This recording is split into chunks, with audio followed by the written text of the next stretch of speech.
Are you selling your home and it's time to prepare for photographs of your house? I'm Rachel Beasley with That Fit Team, and that's what we're gonna talk about today. Okay, so you've met with your real estate agent, you've decided who you're gonna work with, hopefully it was us, and it's time to prepare your home for photographs. So hopefully your agent has hired a professional photographer to come in and take photos and video of your home. If not, you should give us a call. We would love to be your go-to team. Let's just say that you're not working with us, or you are working with us and you're watching this video because I wanted to help best prepare you for getting your house ready for photos. Now there's a lot that goes into this, and so I'm gonna cover everything that I possibly can here. And then of course we can do a consultation in person, because that's my number one thing.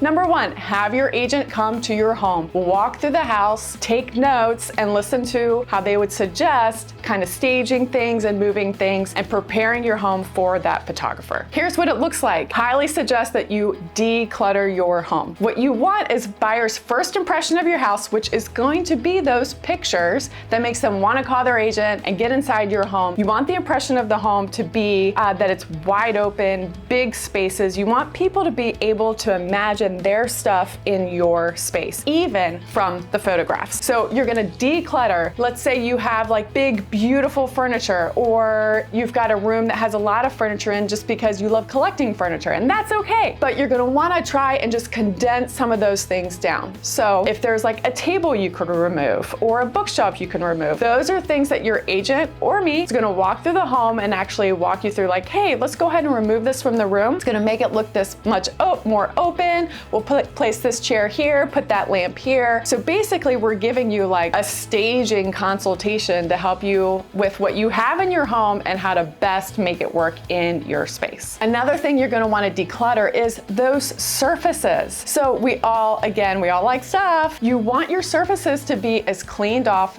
as possible. Let's talk kitchen, guys. So in your kitchen, the best thing you can do is remove everything from the countertops. You want very minimal items to be on your countertops, and here's why. You want people to be able to see how much counter space that you have and they would have to be able to work with. So I'm talking everything. That toaster, that blender, that knife set that sits on the countertop. Keep it down to a minimum, maybe just a coffee maker, because I mean, all need coffee in our lives, right? And a fruit basket. Everything else needs to go. That way they could see that surface, see how much space they have, and actually you'll probably enjoy having that nice clean surface yourself. Tables, bookshelves, console tables. Let's start removing. You're gonna have to pack anyway, so grab some boxes and just pack away some of those little knickknacks that you have that you love so much. Pack them away nicely and know that they're gonna be there when you move into your next home. But you want the surfaces to be nice and clean so people aren't looking at the little things that you have, that they're looking at the grander picture and the space in your room. Now, the number one question I get all the time is, oh, I'm gonna have to remove all of my personal photos. I really don't think that's the case, and here's why. People actually love to walk through a home and see some, not talking about a whole wall full, but some personal photos in the home, because it makes it feel like it's being lived in by a happy, happy family. So it's okay to leave some of those personal photos out. Now, if you have any photos or paintings that might be, a little risque, you might want to remove those. Believe me, you actually are going to want to remove those. It's always a discussion when you walk into a room. You're like, oh wow, well, it's good to know that's going on here. Anyway, you guys, remove those type of personal photos, okay?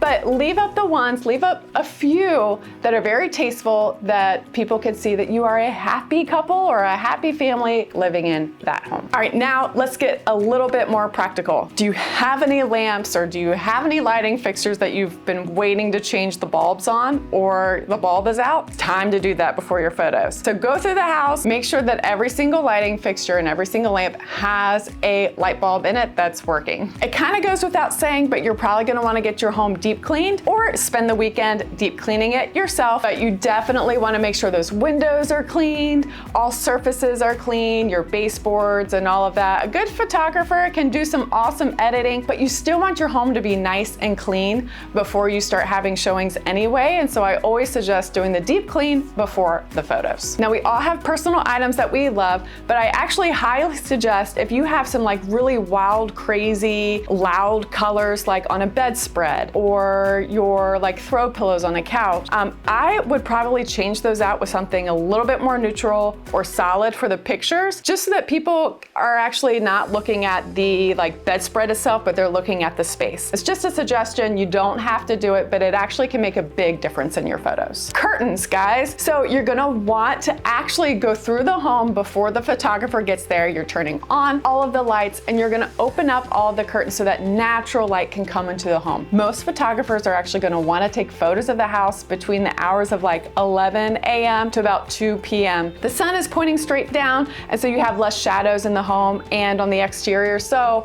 be prepared that they're probably gonna wanna go to your home during those hours. And staying in the kitchen, you guys, that refrigerator. Now, I know like if you have kids or you have a ton of family and you have pictures all over your fridge, go ahead and remove all of those. I know it's a little bit heartbreaking in the moment, but just remove all of those, stick them in a drawer for the photos. That way people can actually see what the fridge looks like in the photograph. Now, of course, the photographer is gonna take pictures of the exterior of your home, so you're gonna wanna make sure that your yard is clean. Pick up all the kids' toys, go ahead and weed the yard, weed those flower beds, get everything nice and cut and looking great for the photographs. That's the first impression that someone's gonna have of your home, and you want them to come and see your house. So pick up that yard, spend a little time outside. I would even highly suggest doing a power wash of your driveway, all the sidewalks, and even of your home.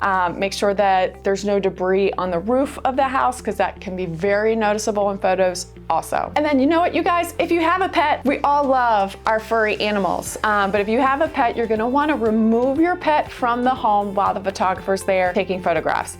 That way he or she can walk through the house free and be able to take photos how they please. All right, you guys, so I know I just threw a lot at you, and there's probably a lot more that we could cover on this subject, but it really is a case by case. So when I walk through one of my clients' homes and we go through this process, it looks different every single time because everyone lives and decors their home differently. So please give us a call. We would love to give you that consultation, walk you through your home, and help you basically stage it with the furniture that you have for your photographs. I'm Rachel Beasley with That Fit Team. You guys, we would love to be your go-to real estate team, whether you're buying, selling your home, want to invest, or build a brand new home. We are here for you. We're professionals in real estate and passionate about people. Comment below or give us a call. We'd love to help.